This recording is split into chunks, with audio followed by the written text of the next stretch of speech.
दोस्तों, healing touch में आपका स्वागत है।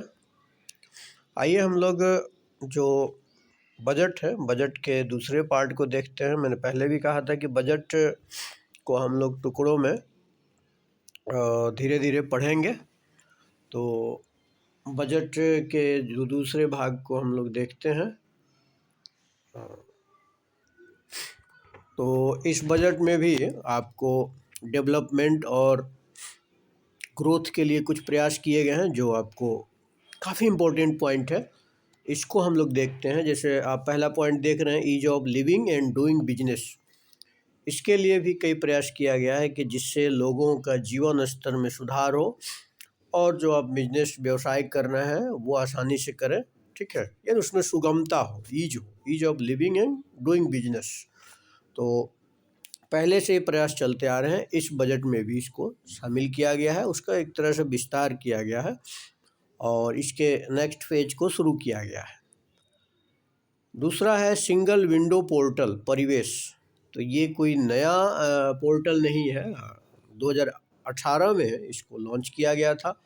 लेकिन इसका काम क्या है, परिवेश जो पोर्टल है, सिंगल विंडो पोर्टल है, वो ग्रीन क्लियरेंस देता है। किसी स्कीम, किसी प्रोजेक्ट का ग्रीन क्लियरेंस आसानी से मिलता है। आप ऑनलाइन जो है ना अप्लाई करके ग्रीन क्लियरेंस ले सकते हैं। तो इसका विस्तार किया गया है, परिवेश का विस्तार किया गया है। उसके बाद है टाउन प्लानिंग स्कीम, टीपीएस। इससे है कि टाउन प्लानिंग यानी नगर नियोजन की बात कही गई है। और टाउन प्लानिंग स्कीम के तहत जो टाउनशिप डेवलप करने का एक प्लान है, मतलब ऑर्गेनाइज तरीके से टाउन को डेवलपमेंट करने का प्लान है। और दूसरा ट्रांजिट ओरिएंटेड डेवलपमेंट, टीओडी, ये बड़ा इम्पोर्टेंट है। इसके तहत पब्लिक ट्रांसपोर्ट को बढ़ावा दिया जा रहा है। ट्रांजिट ओरिएंटेड डेवलपमेंट के तहत पब्लिक ट्रांसपोर्ट, जिससे कि आपका एयर पोल्यूशन कम हो, ट्रैफिक जाम कम हो, तो ये सारी चीज़ें तो इस बजट में ये खास बात है, टीपीएस और टीओडी। ठीक है। इसके अलावा एक नई चीज़ और की गई है कि आप देखें, भूमि अभिलेख जो लैंड रिकॉर्ड है, तो लैंड रिकॉर्ड के लिप्यंतरण किया जाएगा, ट्रांसलिटरेशन किया जाएगा, यानी अलग अलग भाषाओं में, जिस भाषा में आप देखना चाहें अपने लैंड रिकॉर्ड को, भूमि अभिलेख को, आप देख सकते हैं। जो 8वीं अनुसूची में जो 22 भाषाएं हैं, उस सभी भाषाओं में जो है लिप्यंतरण एंड ट्रांसलिटरेशन की सुविधा दी जाएगी। तो एक अच्छा कदम है। इसके अलावा एनिमेशन, विजुअल इफ़ेक्ट्स, गेमिंग और कॉमिक, जिसको हम एक जॉइंटली क्या कहते हैं, एवीजीसी कहते हैं। तो एवीजीसी से संबंधित प्रमोशन टास्क फोर्स का गठन किया जाएगा, जो एनिमेशन फील्ड को बढ़ावा देगा, विजुअल इफ़ेक्ट्स, गेमिंग और कॉमिक, यानी इस फील्ड को इससे ग्रोथ मिलेगा। तो एवीजीसी प्रमोशन टास्क फोर्स का गठन किया जाएगा। ये कोल गैसिफिकेशन पहले भी हम लोग डिस्कस करते रहे हैं कि कोयले को जलाया कैसे जाता है और किस तरह से उससे जो बिजली पैदा की जाती है और कोयले का खपत कितना होता है, इस पर डिपेंड करता है। कोयला कम यूज हो और अधिक इलेक्ट्रिसिटी दे, बिजली दे, तो कोल गैसिफिकेशन के तहत आपको जो ना कोयले को गैस में कन्वर्ट करके उसका मैक्सिमम यूज किया जाएगा।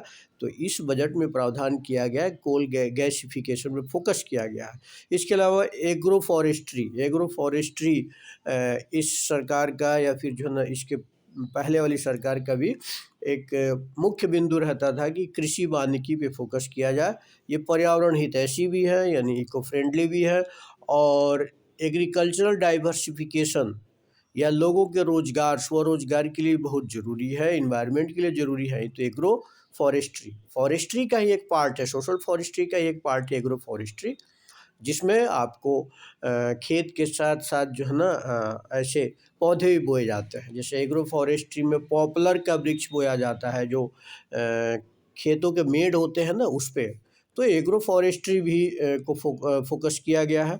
बायोमास पैलेट्स, ये हो सकता है आपके लिए नया हो। बायोमास पैलेट्स से क्या होगा, 5 to 7% बायोमास पैलेट्स आपको थर्मल पावर प्लांट में मिलाए जाएंगे, जिससे कार्बन डाइऑक्साइड का जो है ना जो उत्सर्जन होगा वो कम होगा। बायोमास पैलेट्स जो खेती से यदि कृषि कार्यों से जो अवशेष निकलते हैं उससे पेलेट्स बनाए जाते हैं। एक तरह से बायोफ्यूल्स इसको कहिए, ठीक है, बायोफ्यूल्स।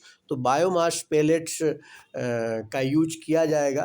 तो ये एक कुछ मुझे लगा कि अच्छी बातें हैं जो आपको बतानी चाहिए, जो काफ़ी इम्पोर्टेंट हैं मेंस या प्रीलिम्स के पॉइंट ऑफ व्यू से, जो इस बजट में ख़ास बात है। तो इसी तरह से बजट को हम लोग जो है ना छोटे-छोटे पार्ट में डिवाइड करके पढ़ते रहेंगे। आप सभी लोग पढ़ते रहिए और रेगुलर जुड़े रहिए। बहुत-बहुत धन्यवाद आप सभी का।